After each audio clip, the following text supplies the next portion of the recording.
السلام علیکم، نمسکار۔ میں کرن گپتا انڈیا سے۔ آج ہم سننے والے ہیں مفتی طارق مسعود صاحب کا بیان، جو کہ بہت ہی اچھی بات انہوں نے بتائی ہے اپنے بیان میں۔ کھانے کے بعد ایک دفعہ سورہ اخلاص پڑھ لیتا ہے، کچھ بھی ثابت نہیں ہے اس کھانے کے بعد ایک دفعہ سورہ اخلاص۔ میں یاسر آپ سے ملنے کے لیے آیا ہوں پشاور سے، میرا بھی سفر ہے، مجھے اسپیڈ کے ساتھ نکلنا ہے، سمجھتے ہو؟ اس لیے آج میں ملاقات کسی سے نہیں کر سکتا، کائنڈلی۔ تو مجھے سفر پہ جانا ہے، نکلنا ہے مجھے، تو ٹائم میرے پاس بہت کم ہے۔ آپ ہیں؟ اچھا ہم مسافہ کر لیتے ہیں، ابھی آ جائیں۔ اتوار کا بیان ہوگا، میں آ جاؤں گا اتوار سے پہلے۔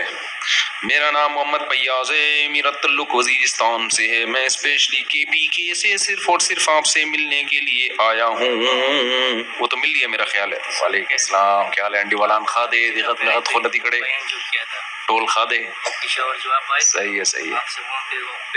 اچھا ماشاء اللہ الحمدللہ۔ اللہ پھر آئیں گے انشاءاللہ ضرور۔ اللہ جزائے خیر دے آپ کو۔ اسلام وزیرستان اسٹیشن ماشاءاللہ سب سیٹ چل رہا ہے وزیرستان میں، ٹول خادے، چلے اللہ جزائے خیر دے۔ جلدی سے لے لیں، چلو بھائی۔ اچھا بھائی مفتی صاحب، میرے والد نے مجھے وصیت کی تھی مرنے سے پہلے کہ جن رشتہ داروں سے ہم ناراض ہیں انہیں میرے جنازے میں شرکت نہ کرنے دیں اور زندگی بھر ان سے کوئی تعلق نہیں رکھنا۔ ہم ان کی فوتگی پہ گئے، وہ بھی فوتگی پر آئے، ہم نے منع نہیں کیا۔ فیاض احمد فیصل آباد سے۔ یہ وصیت پر عمل کرنا لازم نہیں ہے، جنازے میں کوئی کسی کو نہیں روک سکتا بھائی۔ دوسرا کہ اس میں اگر کوئی بہت بڑا ظلم زیادتی نہیں کی انہوں نے، تھوڑی بہت ناراضی تھی، تو قطع تعلق بھی صحیح نہیں ہے رشتہ داروں سے۔ اللہ والد صاحب کی مغفرت فرمائے جی۔ میرا ایک بہت عزیز دوست ہے گلگت کا، وہ اسماعیلی ہے، میں نے سنا ہے کہ اسماعیلی غیر مسلم ہے، میرے دل میں بہت خواہش ہے کہ وہ مسلمان ہو جائے، لیکن میری نہ ہمت ہوئی اور نہ سمجھ میں نہیں آ رہا کہ اسے کیسے قائل کروں۔ میری رہنمائی فرمایا، میں آپ کی ویڈیو اسے بھیج کے قائل کرنے کی کوشش کروں گا، اس سے پہلے وہ مارکیٹ سے، ایسا نہ ہو کہ اس سے پہلے وہ مارکیٹ سے شارٹ ہو جائے۔ عامر جدوں ہری پور ہزارہ بھائی، ویڈیوز بھیجیں علماء کی، یہی ہے، خود سے کسی کو جب آپ کہتے ہو نا تو اگلا ضد میں آ جاتا ہے، ایسے ڈائریکٹ کسی کو تبلیغ نہیں کرنی چاہیے، ضد میں آ جاتا ہے آدمی۔ بیانات بھیجیں علماء کے، بہت سے اسماعیلی مسلمان ہو چکے ہیں، ان سے دوستی کرا دیں۔ اچھا بھائی جلدی۔ قلم اور ڈائری سے کیسے پلاننگ کریں اگر کوئی ہدف بناتا ہے؟ مثال کے طور پر ہدف یہ بنایا کہ گاڑی لینی ہے۔ ابے ہدف تم ہی غلط بنا رہے ہو، گاڑی لینی ہے میں نے، یہ کوئی ہدف ہے؟ یہ پلاننگ کرنی ہے تو رہنے دو بھائی، ڈائری وائری خام خام ضائع ہوگی۔ آپ یہ پلاننگ کرو کہ میں نے کیسے اسٹیبل ہونا ہے، اپنے پاؤں پہ کیسے کھڑے ہونا ہے، اس کے بعد پھر آدمی سوچتا ہے جب پیسے آتے ہیں تو کیا کروں، گاڑی خریدوں یا رکشہ خریدوں، کیا خریدوں میں؟ پہلے سے ہی گاڑی کو پلاننگ کا حصہ بناؤ گے، یہ تو بیوقوفوں والی پلاننگ ہو گئی، نہیں بات تو نہ ہوئی ہے۔ تو اصل جو پلاننگ کرنی ہے، اور گاڑی کیوں لے رہے ہو؟ آج کل اگر پیسہ ہے تو ٹیکسی سستی پڑتی ہے، پیسہ نہیں ہے تو گاڑی کہاں سے لے رہے ہو پھر؟ سمجھ رہے ہو؟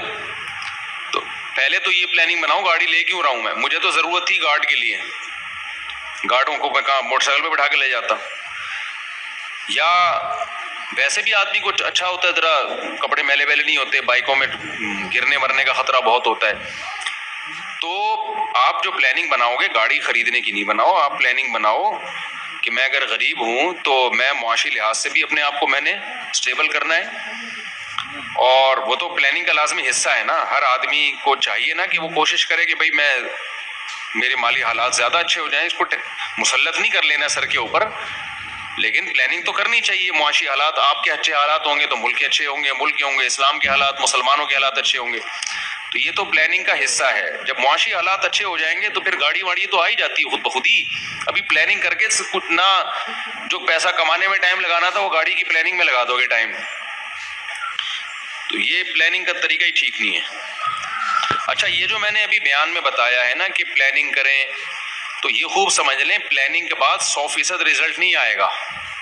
جیسے میرے بہت سارے کام تھے، تو پچھلی دفعہ میں نے پچھلے ہفتے کیا کیا، ڈائری لے کے نا وہ سب کو لکھ کے میں نے کہا یار اس ہفتے میں نے یہ کاموں کو نمٹانا ہے.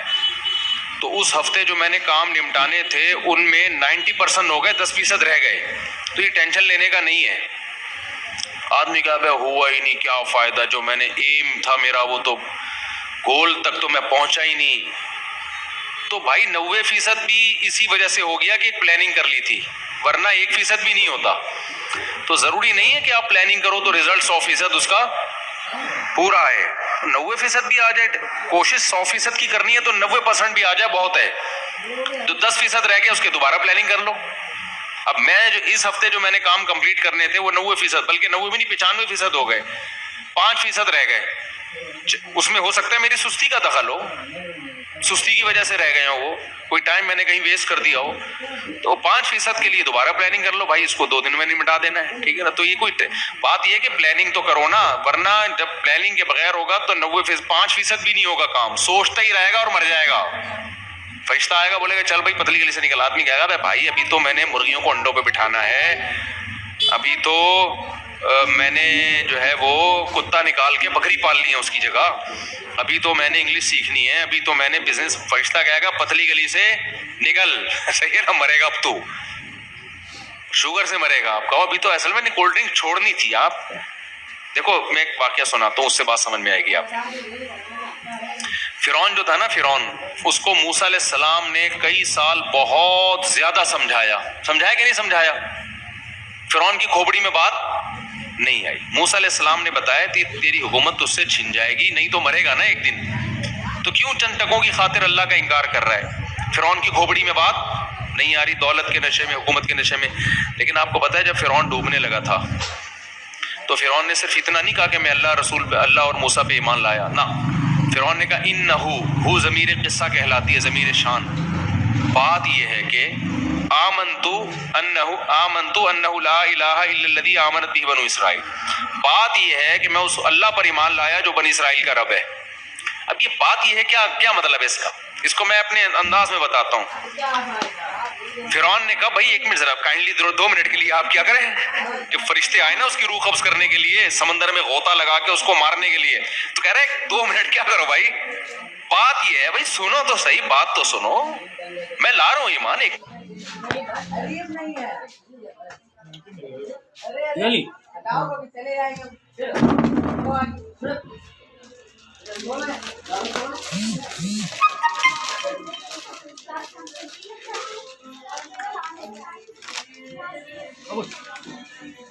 اس میں دے دو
ہوا ہے.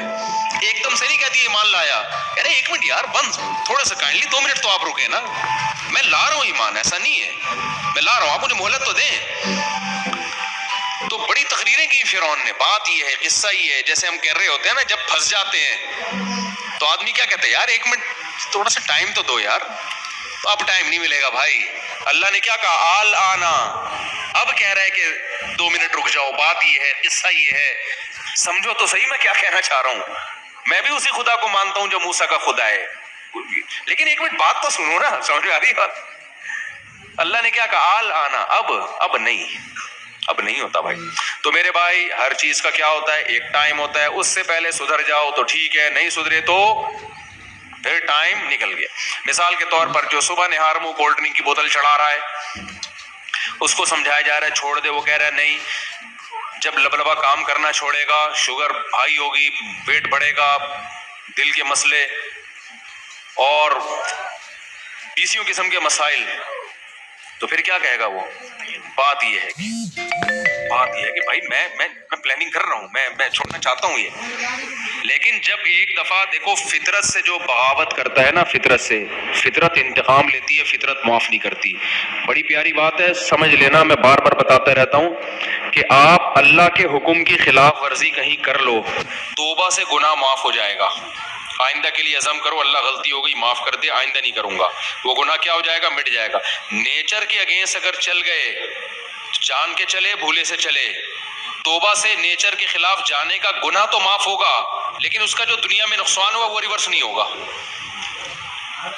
نہیں آئی بات؟ میرا خیال ہے سمجھ میں. دیکھو اور آسان مثال دیتا ہوں, آپ ایک دیوار پہ چلتے ہوئے جا رہے تھے, نیچے آ گئے, لوگوں نے کہا یہ تجربہ کسی اور دیوار پہ کر لے جہاں پھسل کے نیچے گرے تو آپشن تو ہونا بچنے کا. ایسی دیوار پہ کیوں اپنے کرتب دکھا رہا ہے جس میں نیچے کیا جل رہی ہے؟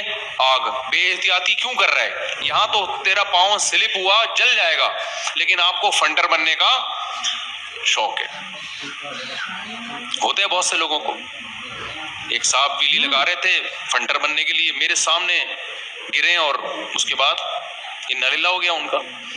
تو اب کیا ہے کہ جی آپ جارتے ہیں اور آپ کا پاؤں سلپ ہو گیا,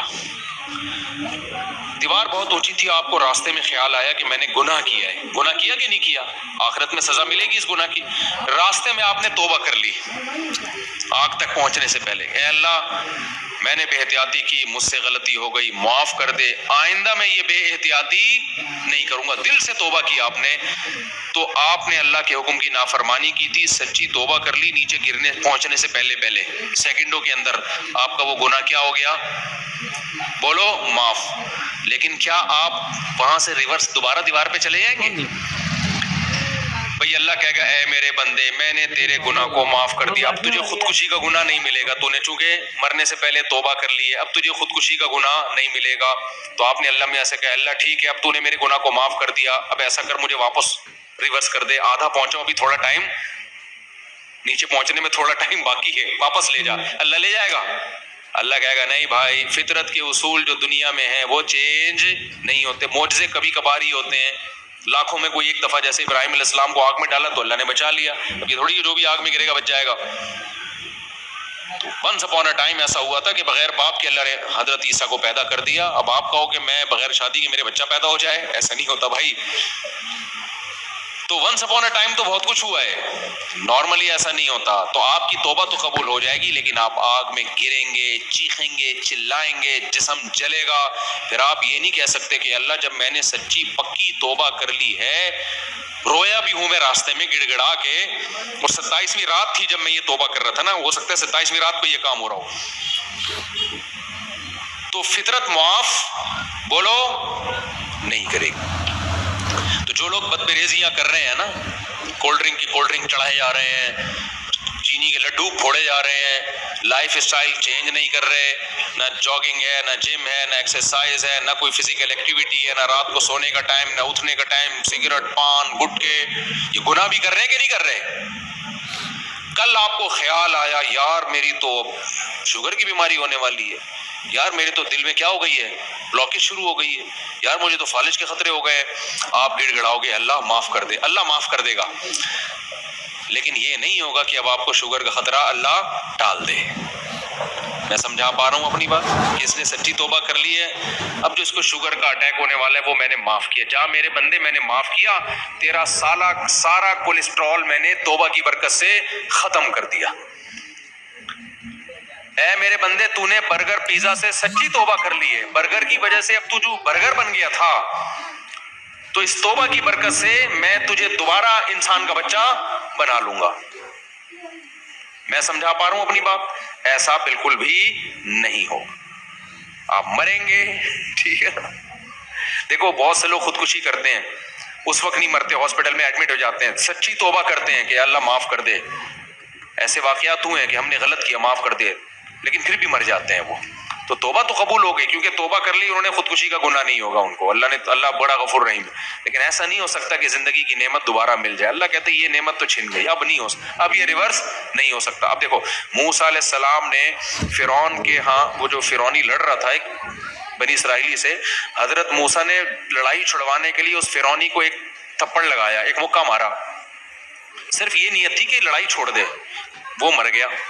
حضرت موسیٰ نے اللہ سے توبہ استغفار کی، اللہ معاف کر دے، یہ مجھ سے غلطی ہو گئی ہے، میرا بندہ مارنے کا ارادہ نہیں تھا، پکی توبہ کی موسیٰ علیہ السلام نے، کہ تو قتل ہو گیا مجھ سے، اس کی اتنی بڑی غلطی تھوڑی کہ اس کو مار دیا، پھٹا کر رہا ہے بھائی، کوئی اسلحے کے بغیر ہاتھا پائی ہو رہی ہے۔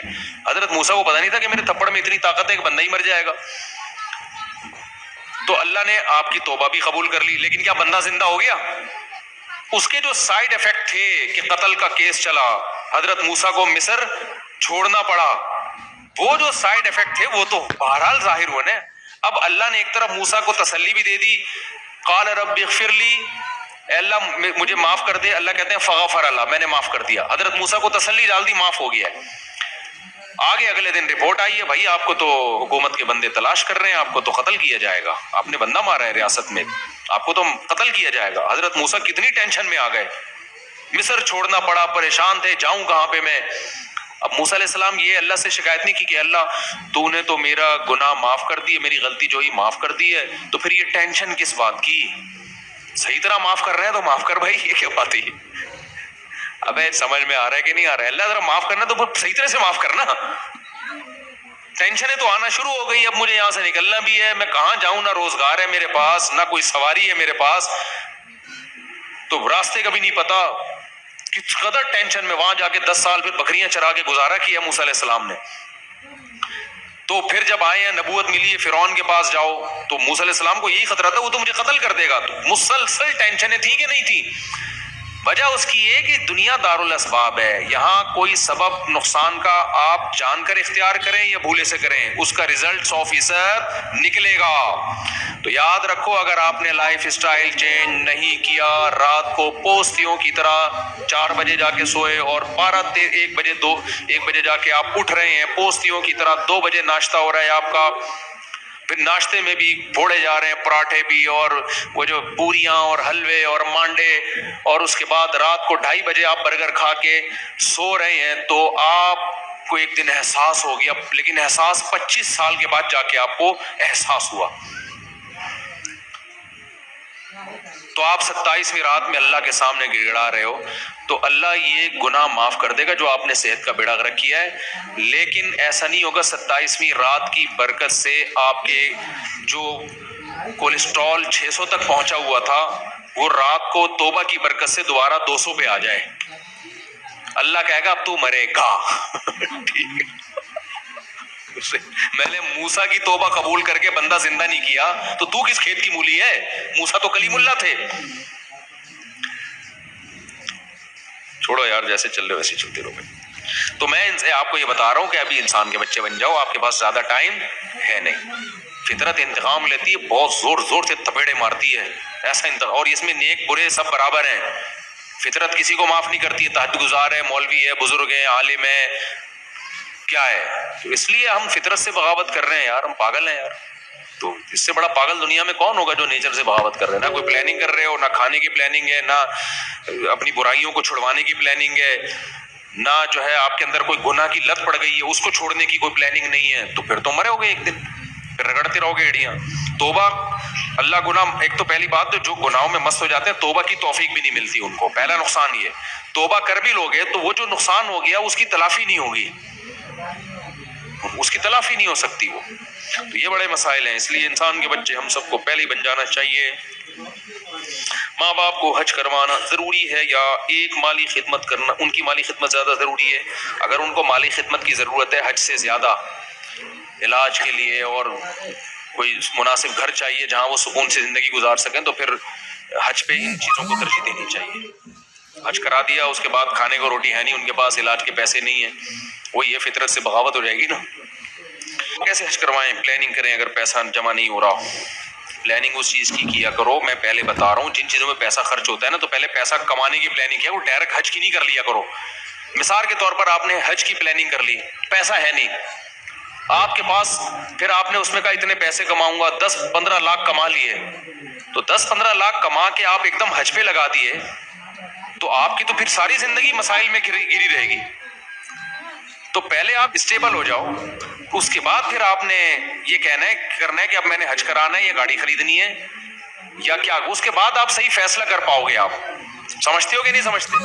ہاں، جس کے پاس پیسہ ہے وہ حج کی پلاننگ کرے، پیسہ نہیں ہے تو پہلے پیسے کی پلاننگ کرو، اس کے بعد پھر آپ فیصلہ کر پاؤ گے کہ حج زیادہ امپورٹنٹ ہے یا گھر زیادہ امپورٹنٹ ہے یا صحت زیادہ امپورٹنٹ ہے یا اس پیسے کو کاروبار میں لگانا زیادہ امپورٹنٹ ہے. اگر حج فرض ہو جائے پھر تو فرض ہی پہلے ادا کرنا ہے، فرض نہ ہو تو اس کی بات کر رہا ہوں میں. اور اگر پیسہ ہے پھر حج کی پلاننگ کرو.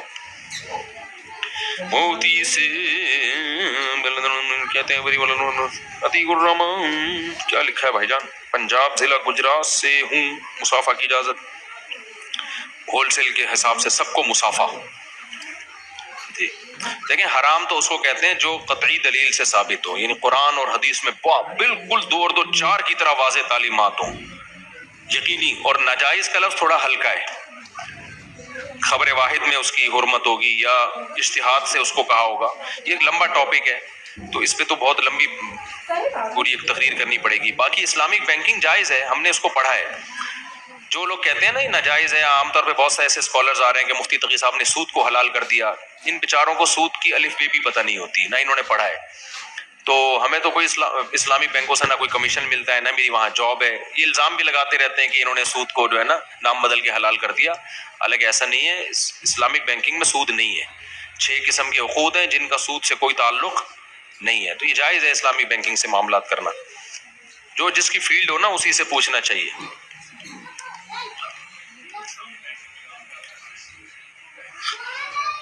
دیکھیں، باہر ملکوں کا مجھے پتہ نہیں ہے، لیکن میرا خیال ہے جائز ہے، کیونکہ سسٹم پوری دنیا میں اب ایک ہی ہے اور یہ سسٹم بنایا ہوا ہندوستان کے علماء کا ہے. کمال کی بات یہ ہے پوری دنیا میں جو اسلامک بینکنگ چل رہی ہے پوری دنیا میں، مولانا یوسف بنوری رحمۃ اللہ علیہ، مفتی رشید احمد صاحب، مفتی تقی عثمانی صاحب، یہ جو خاص طور پر یہ کریڈٹ علماء دیوبند کو جاتا ہے. یہ پوری دنیا، جب مفتی محمد شفیع صاحب رحمۃ اللہ زندہ تھے نا، ان کے دور میں علماء نے ایک بینکنگ کا متبادل اصل فتاویٰ مفتی رشید احمد صاحب کا، اس میں عربی میں پورا رسالہ ہے. تو وہی پھر آگے اسی کو ترقی ہوئی ہے، پھر عرب نے بھی اس کو لیا. تبھی مفتی تقی صاحب سعودی عرب میں کے اور عرب ملکوں کے جو علماء ہیں نا ان کے رئیس رہے ہیں. وجہ اس کی یہ تھی کہ ان کا اسلامک بینکنگ میں ہمارے اکابر کی وجہ سے جو مہارت تھی. تو اس میں پہلے حضرت مفتی تقی صاحب سے پہلے علامہ یوسف بنوری رحمۃ اللہ جو بنوری ٹاؤن کے تھے، اور مفتی رشید احمد صاحب جو دارالعلوم کورنگی کے، اور مفتی شفیع صاحب، ان کی ایفرٹس بہت زیادہ ہیں. وہ سسٹم ہے جو علماء نے ایک تیار کیا تھا. حضرت مفتی تقی صاحب نے پھر کیونکہ جدید علوم کی ان کو مہارت تھی تو امپلیمنٹ پھر ان کے ذریعے پوری دنیا میں ہوا ہے.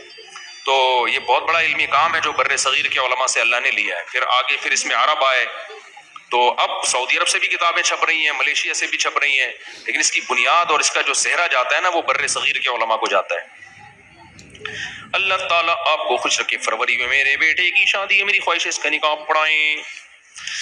ولی سے رابطہ کریں، جو بھی مجھ سے نکاح پڑھوانا چاہتے ہیں تو ولی سے رابطہ کریں. وہ اس کا نمبر وہاں باہر رکھا ہوا ہے. مفتی صاحب کا ایک فلیٹ ہے، مفتی میرے والد صاحب کا ایک فلیٹ ہے جو کہ میری امی کے نام پر آدھا اور ابو کے نام پر آدھا ہے.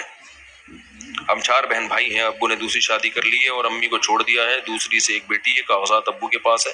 دیکھو، نام ہونے سے کچھ نہیں ہوتا. فلیٹ کے پہ جس کے پیسے لگے ہوں فلیٹ کا وہ مالک ہے. اگر امی کے نام آدھا کر دیا تو نام سے نہیں ہوگا.